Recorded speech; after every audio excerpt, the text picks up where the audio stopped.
So I have some nephews that are about to start potty training and they don't have one. So I was able to get one and I'm gonna be like giving my honest review. They're not gonna be using it since they're not here with me, but I'm gonna show you up close how the product looks and everything. This is how the box looks itself once you receive it.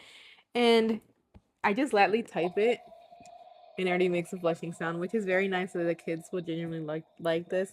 But let's unbox it real quick and I'll give you guys a closer look of all the quality, like all the good qualities and everything.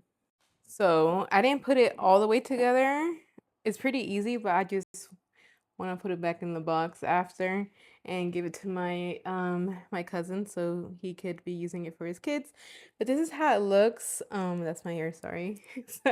sorry for that. But I really like how it has a sound here for them to flush, and it's really easy to take this off. They say you can also put this on the toilet seat itself.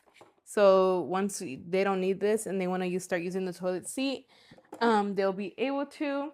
It also comes with progress stickers, which is very nice because kids will like stuff like that. And yeah, and here's also the directions like how to put it together. It doesn't require anything to like you don't need a screw or anything like that. It didn't come with any. So I think you just have to like put it together properly. And if you don't know how, just look at the directions. But this is good to get your kids to get started to like start using the restroom and get out of using the diaper.